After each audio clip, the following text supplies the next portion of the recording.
I was never complimented so many times for helping a woman on with her jacket or opening a door or those types of things. I got the feeling that the men over there don't do that for them, and that they do appreciate that they like to be still treated as feminine, and that means a lot to them. I mean, it's almost, it's almost the way it used to be in our country 20, 30 years ago.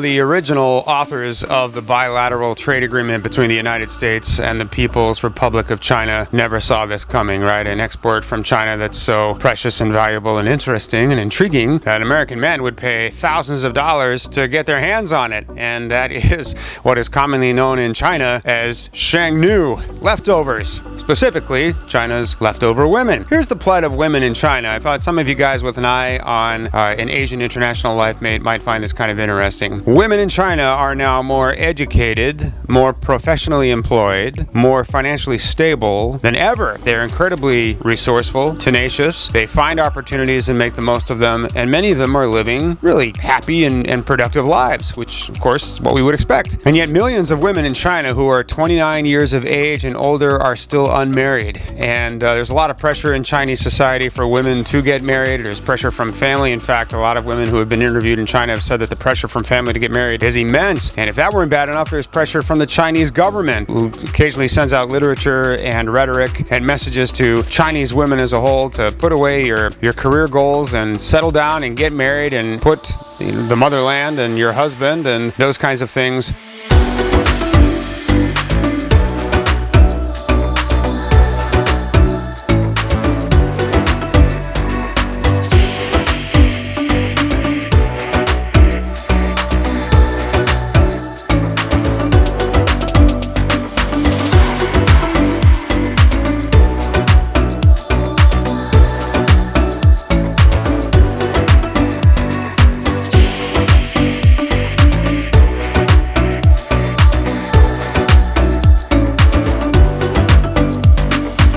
Very, very interesting message that women in China are receiving. You can see the paradox, right? You can see that Chinese women are now thriving on a level that they've not previously been able to achieve.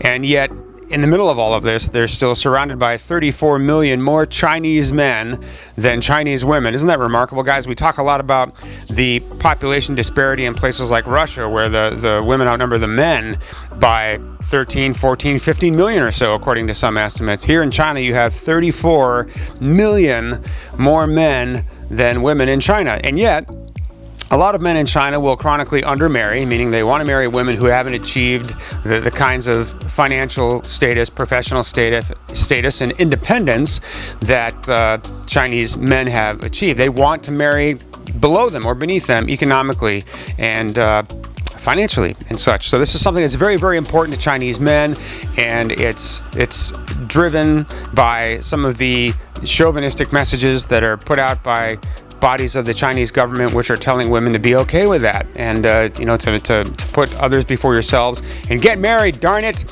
enough with career goals and independence and that kind of thing.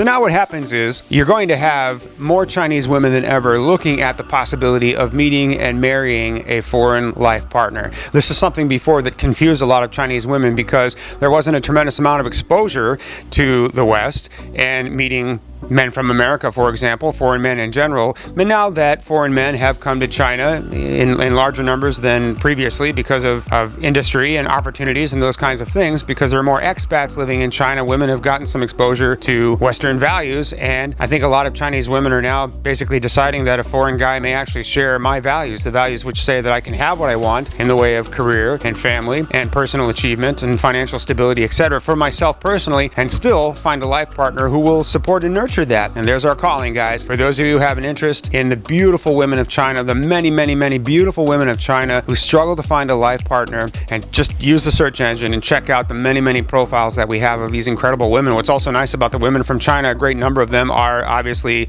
in that so-called Shangnu category. They're 29, 30 and older. So a lot of you guys who have told us you're interested in meeting women in their 30s, maybe women in their 40s, you'll find some incredibly beautiful women in that age bracket in China, in Shenzhen and in Chongqing. Keep in mind, guys, that I think we're one of the last companies out there that does romance tours to China.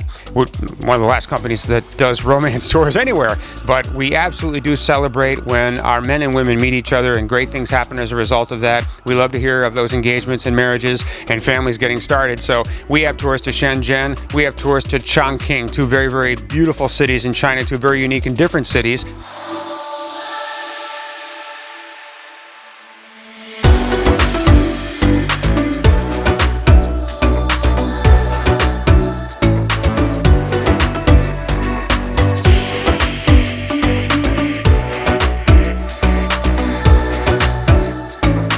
To learn more, visit our website at chinabrides.com.